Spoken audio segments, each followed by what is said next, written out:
Welcome back to your next favorite episode of the Into Greatness podcast with Jason and Jolene. I'm Jason. I'm Jolene. And we're talking identity. Yeah, we just identified ourselves. We did as who we are. Because if we hadn't, would you be able to tell who is Jason and who is Jolene? Well, I don't know. That's the fact of being who or what a person or thing is. Oh.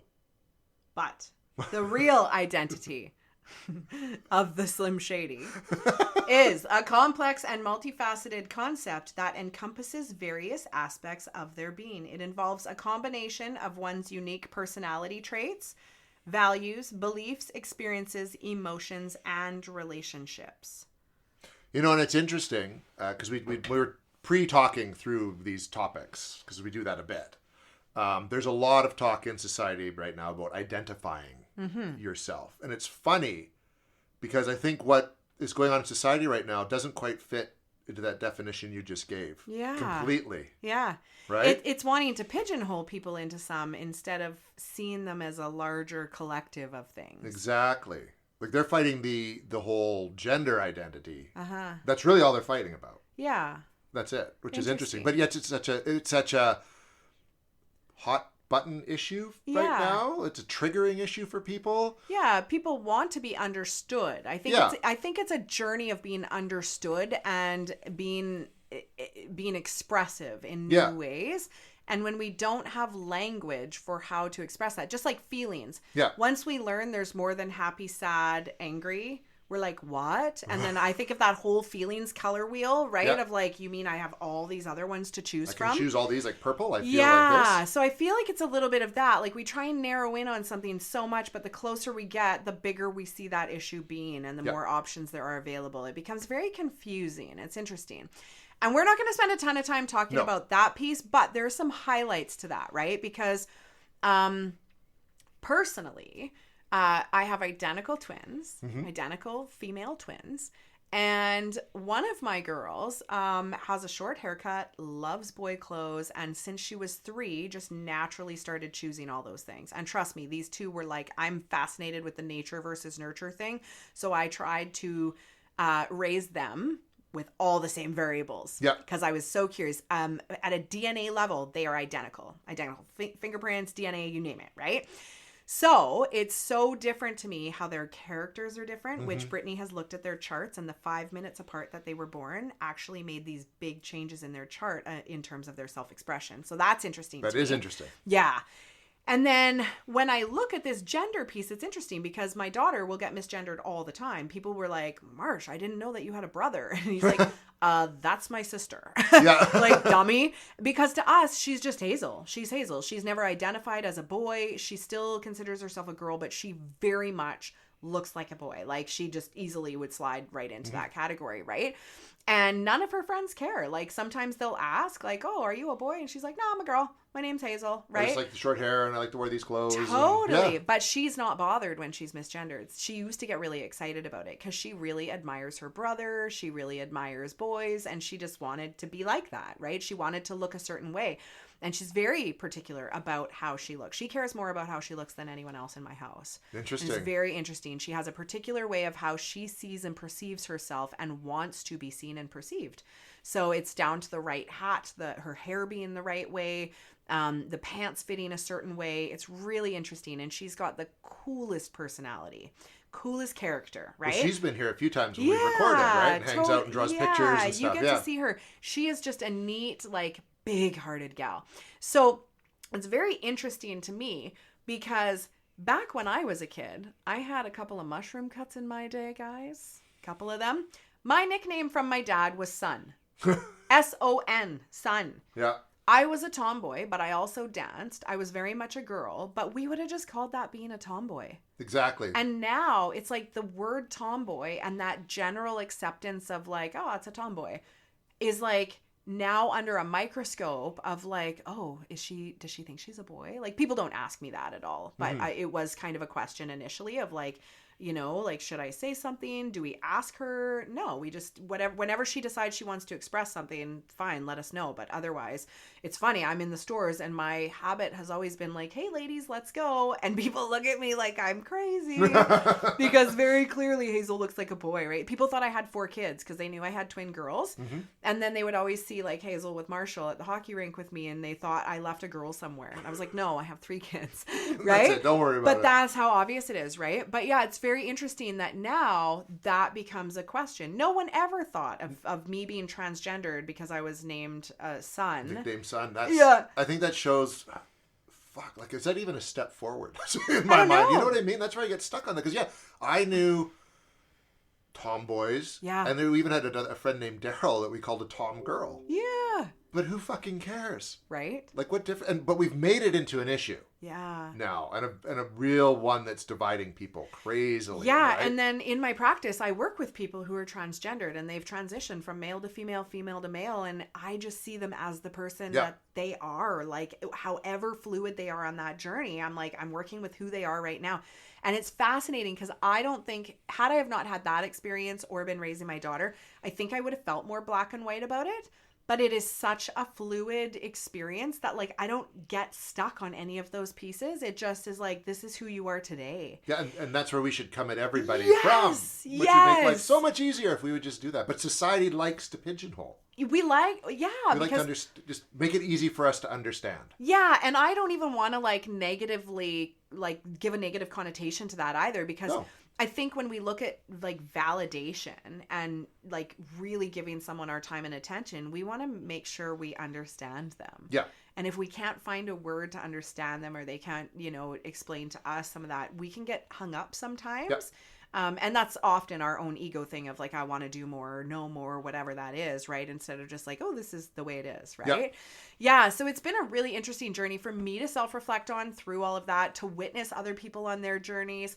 And it's a topic that I continue to surprise myself in my lack of response or even like noticing most of it. It's really interesting. Whereas before I thought I would have had way more questions and like been more curious, even not judgmental at all, but more curious about things. And it's just so fluid and like non-eventful. It's very interesting. Yeah. It's an interesting thing, right? But I guess when you go into any of these pieces of like, what is someone's identity? Like, we can meet people, like you can meet stars and you can meet like professional sports players and you can meet people who are like the Bill Gates of the world. And like, does that get intimidating? Does that leave us feeling like, oh my gosh, this person, this?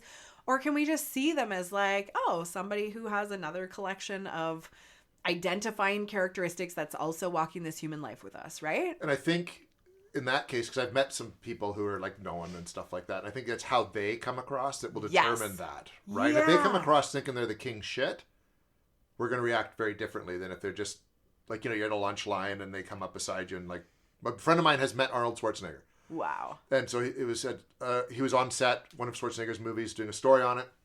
He was eating lunch, just at his table by himself, and someone's like, do you mind if I come and sit with you? Right? And it's Arnold, and he sat down, and they just talked like it was just regular people. But the fact is, Arnold is approachable. And I like to use him as an example, because he's someone I've admired, and he's admitted to his mistakes, and he comes across very genuine now. Yeah. And I like that. But that's probably why he gets along so well with people. Totally. People like him. Yeah, and I'm going to do what I did in our other episode. And then after he got up from the table, he was like, I'll be back. Yeah, I'll be back. And he went to go get some milk. Yeah. Oh, man. But yes, exactly that. I do think it's part of that. And that's also the piece that I look at with Hazel. And she just carries herself as is. Like, she doesn't have, I think internally there's some insecurities around, am I looking the way I want to look or whatever that be? Am I expressing myself the way I want to express myself? But she is just like this cool, fun character that, just kind of goes out and hits the world. And I see that in transitioning journeys with some of the transgendered folks that I work with, and the ones who are more confident in this current version of themselves experience it very differently than the ones who almost, there's like more of the body dysmorphia, like less of the integration of it yet. There's it has so many more impacts on the way that they then are carrying themselves in public and then getting misgendered because they're staying too androgynous, or they're right, they're not fully stepping into that version the way they want to. And I think that is similar to any of us in our identity, right? And we talk about this so much here, is when you're being your authentic self. Yes. Right? And that can come from a gender place. It can come from a race place. It can come from so many different versions of us, right? Where are we able to be our full authentic expression of ourselves? And I think that is the crux of identity aligned with character, perhaps. Yeah. Right? I think identity aligned with character. I think we put too much on the physical appearance part of that. I think I grew up with a mother that was very how you present yourself to the world, right? And that's something I've struggled with, because I don't know. I think that we're putting too much on that. It's like what you say with Hazel. Like, she's just kind of, this is how I am going to just come out there, and here I am. And once I was sort of able to just be like, I don't need to look the best all the time. Like, she's very much like, you got to look your best and you got to dress your best all the time. And I honestly don't give two shits about that. But it was unlearning that. Someone said to me I was like the best dressed person at TRU when I was a student. I was kind of like, wow. Why? Yeah. Why would I though? Why do I feel the need to do that? And so like that's why I've asked those questions. I do think that dressing well, this is a bit of the fake it till you make it piece, is that it does create confidence in us, and it creates a respect dynamic, and there is like that old traditional professionalism. Yes. I was taught that. Yeah. Right? I know once I got out of the paper though. Yeah. And I did social work where I was dressing the same way that I would at the paper. And then one of the vocational counselors came and said, if you want to connect better, dress more on that level kind of thing. So I really liked suddenly being able to wear jeans and just a fucking t-shirt to work. Totally. Which is more me. Yeah. Right? And so it's kind of that, in that sense, that's the only place where I've really kind of struggled identity-wise. Yeah. That way. And then when the less I gave a shit, just how do I present not giving a shit? And it's like, well, if you don't give a shit, stop presenting like you give a shit. If that makes sense. No, I agree. Though I'm back on my phone here looking up the definition again. A complex, multifaceted concept that encompasses various aspects of their beings. It involves a combination of one's unique personality traits, values, beliefs, experiences, emotions, and relationships. So it doesn't say gender in there, and it doesn't say identifying markers. So one of the things that comes up with me around my identity is I've been married before. So the last name I have now is not the last name I identified with growing up. And when I changed from Jolene Williams to Jolene Lindsay, there was this really bizarre, like, what? And then even looking at like, okay, do I drop that last name now? Well, I want my kids to be able to have the same last name as me right now. I don't feel like I have to go back to Williams, to make a statement. Half of my professional life was Williams, half of it was Lindsay. Like, I'm really in this weird space of all of that, but it absolutely changed my identity. For sure. Absolutely. And actually, it's interesting because when we do the astrological charts and stuff, they always use your maiden name or the birth name born kind of thing. And, I even think about when my ex went back in his birth records, he actually found out the name he was born with. Was it different than the name that he grew up with? Really? It was Seth. Really? Yeah. And we were like, whoa, crazy. That is, right? Like, you think about how your name can define so much of you. Like, I have a pretty unique name, Jolene. Obviously, people laugh about, they sing the song, the Dolly song. There's all the songs, right? And I'm just like, yes, but I have done my amount of healing that no man that can be taken will be my man, right? I will not take your man, because if he can be taken, I don't want him. Yeah. Right? Yeah.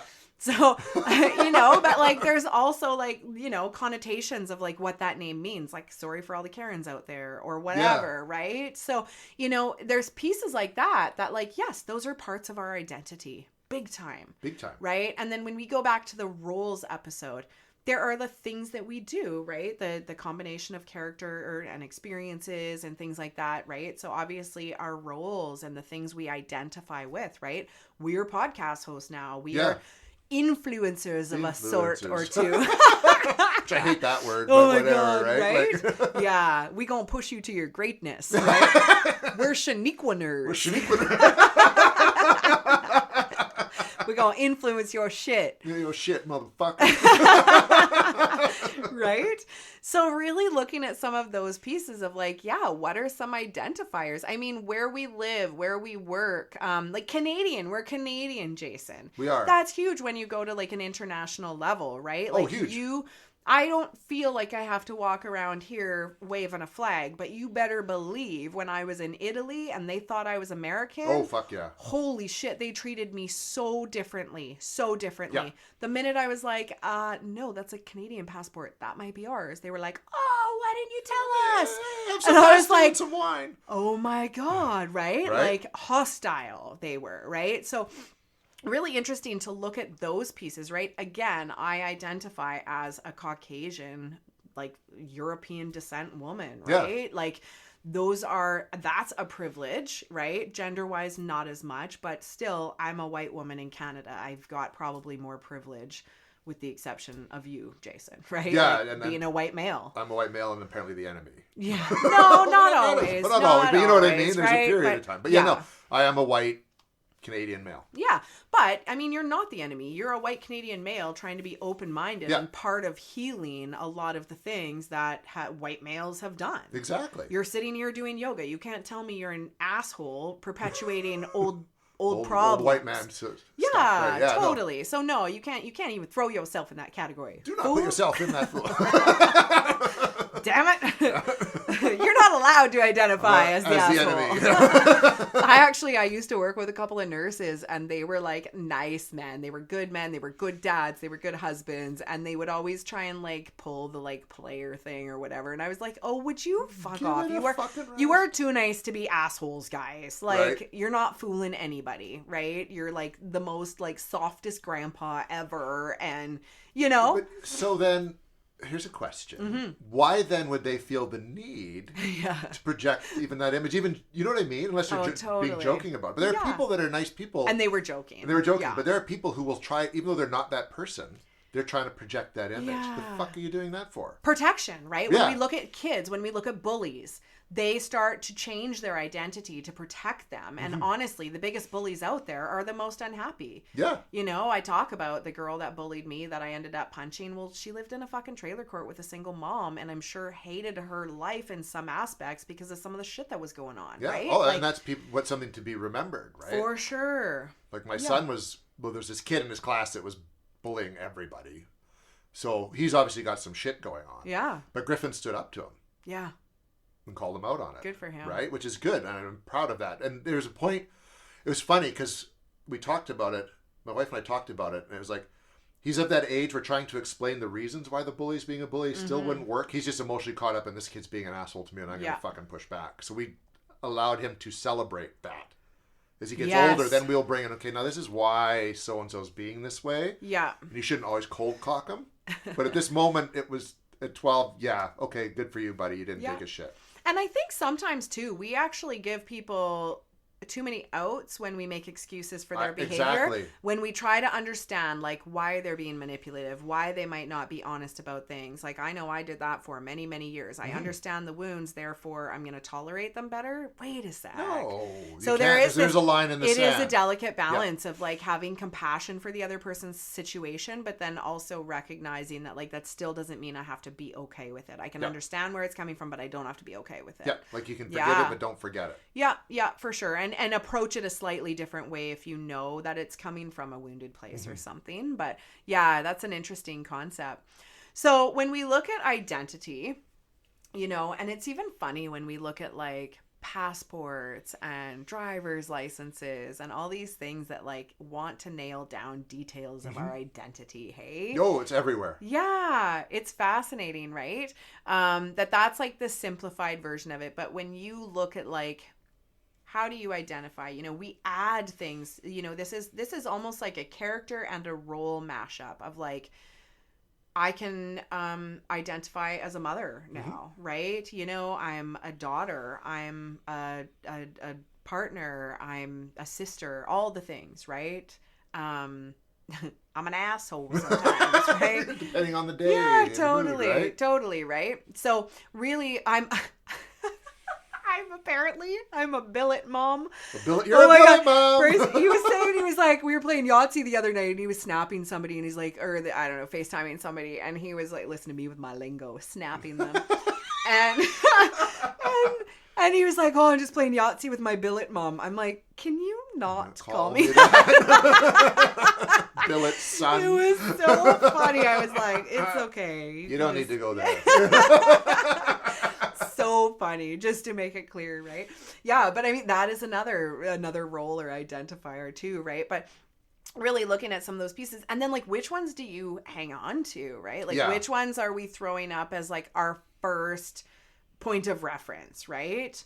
That's tough, because I'm like the same. I'm a husband, father, son, ghost hunter, podcaster, filmmaker. Like, there's lots. And actually, when I've done with my counseling, with Alicia, healing journey, I found it best. Like, it depends where I'm at what time. I can't just say like, if someone comes up and says, you know, what's the most important role in your life? I'm like, I can't tell you that. No, I can't. Love that, because sometimes it's being a father. Mm-hmm. Sometimes it's being, you know, husband. Sometimes it's being a son. Sometimes it's being a friend. It's not. I can't put 3 things as my top priorities, because they're all kind of important to me, and I don't identify myself as any one particular thing all the time. I love that. It's like, that would be like saying, you know, what's the most important part of your vehicle? Okay. Couldn't tell you, man. Is it the motor? Okay, motor's great, but if there's no vessel for it to sit in, if there's no fuel, if there's no tires, every single thing requires all the other pieces. Yes. For the most part. All of it, every component of my life is almost of equal importance, depending on the time of day, what I'm doing. And they all require each other. They all require each other. Right? I can't function without one of them. Yeah. I mean, you could learn to adjust too. Yeah, and you do. As people do in life, due to like circumstances. So yeah, and I think, like we were talking about, like I've talked about this before, like when my father died, and it crushed my mom. Mm-hmm. Like, it crushed her, and she never recovered from it. And this is nothing against Jess, but when I've talked about this with Alicia, it's like, she's like, if something happened to Jess, it would be sad and tragic, but you would be able to move on, because you don't fully attach yourself to that one role in your life. There's no codependency there. Yeah.